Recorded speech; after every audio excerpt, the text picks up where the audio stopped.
La colère gronde à en faire trembler notre terre. En peu de temps, notre vie s'est assombrie. Abasourdi, on a perdu tous nos repères. On n'a plus confiance en notre démocratie. Chaque jour, que voit-on dans la rue? Des métiers méprisés et portés au piquet. De désarroi, les gens sont abattus. Des employés sont sacrifiés par milliers. On a décidé de fermer les fleuristes. C'en est bientôt fini des restaurateurs. Les libraires subissent la politique alarmiste de politiciens véreux et sans cœur. Les métiers du spectacle et de la culture, du sport, du tourisme, de l'événementiel auront été traités comme des ordures. Assurément, ça va laisser des séquelles. De même pour les commerçants et les artisans. Laissons le champ libre aux plateformes à distance. Ce qui les attend, c'est une chute dans le néant. Malheureusement, comme tant d'autres, je pense.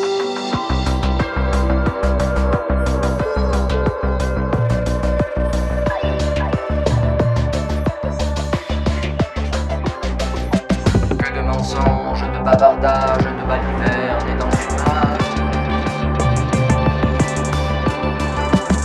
Nous traversons une ère nouvelle. Si la loi ordonne injustement, tout ce qui nous est essentiel, sacrifiant notre liberté ignoblement.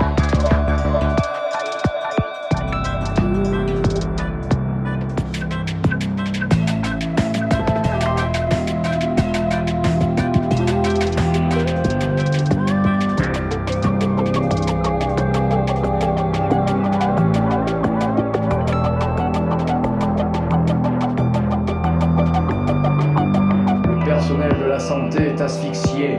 Qu'attend notre État pour les laisser respirer? Quel courage auront eu nos soignants d'affronter ces deux crises si dignement? Eux sont héroïques, tandis que nos dirigeants sont diaboliques.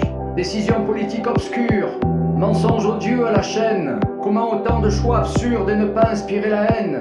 Pourquoi ne pas avoir redressé l'hôpital entre les deux vagues, tant qu'il était encore temps, et préférer dépenser sans compter, à coups de chômage partiel et d'indemnité?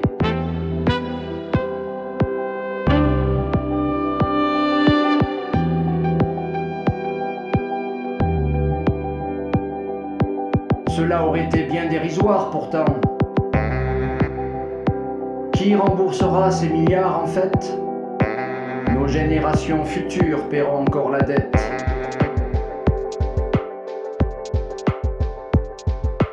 Depuis quand se soucie-t-on de notre santé? 160 000 morts du cancer chaque année. 400 décès du Covid font la une des journaux. Autant d'infarctus, mais on en dit mot. 9 000 morts par an de dépression, soit un mort toutes les heures, c'est inquiétant. Mais pour nos autorités ou les médias, tellement insignifiants.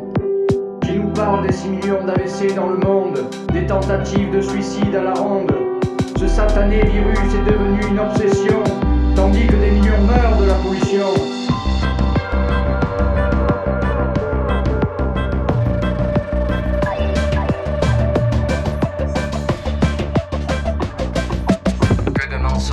De bavardage, de baliverne et d'enfumage, de baliverne et d'enfumage.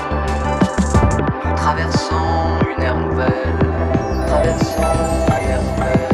si la loi ordonne injustement, tout ce qui nous est essentiel, sacrifiant notre liberté ignoblement.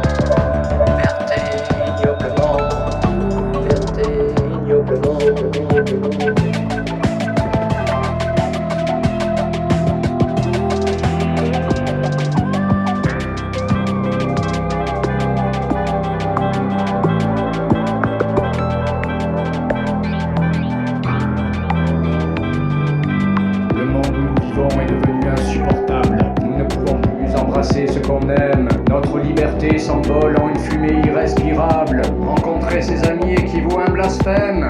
Les étudiants dépérissent dans leurs 9 mètres carrés. Les nuits des enfants sont tiraillées par les cauchemars. La détresse a envahi les foyers. On rêve tous de sortir de ce brouillard. Vous devez aller bosser, rentabiliser notre économie. Mais vous ne devez plus vous imaginer, vous procurer du plaisir dans votre vie.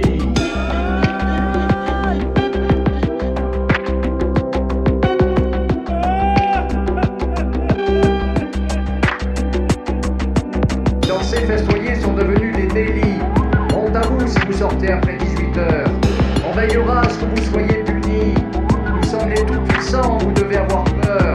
Alors qu'ils ferment les bars et les restos, les écoles sont bondées, c'est ballot. Les sportifs professionnels jouent à huis clos, mais chopent la Covid avec leurs marmots. Faire ses courses à Carrefour n'est en rien un péril. Partir skier, n'y pensez pas, c'est inutile. Ils se sont moqués du monde avec leur protocole. On finira bientôt tous avec une camisole.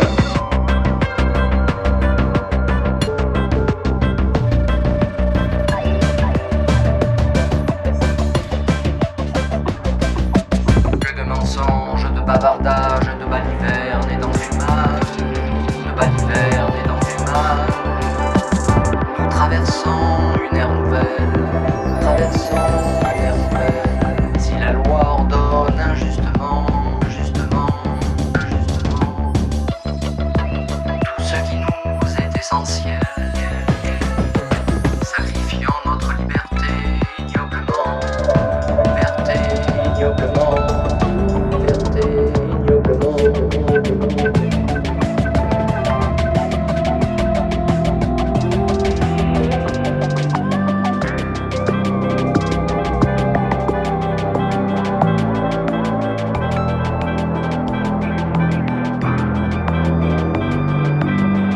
Affole, on nous culpabilise. Un stress ambiant nous enveloppe. Nos autorités nous font porter le poids de la crise. On n'est pas dupe, on n'est pas myope. Comment notre pseudo-élite intellectuelle a pu commettre autant d'erreurs grossières et entraîner cette époque démentielle en multipliant la souffrance et la misère?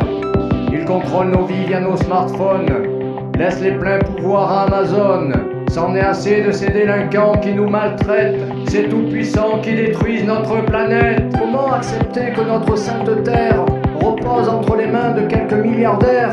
Et s'ils avaient décidé de diriger nos vies jusqu'à les mettre en danger pour gonfler leurs profits? Comment expliquer que d'une seule voix précisément, autant de nations aient suivi dans le même temps ce dessein machiavélique et sournois, s'il n'a pas été comploté, ma foi?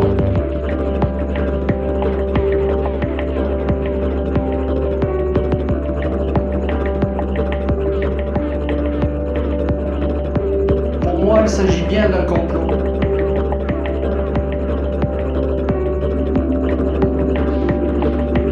Réfléchi et bâti depuis des années. Vous pouvez penser que je suis parano,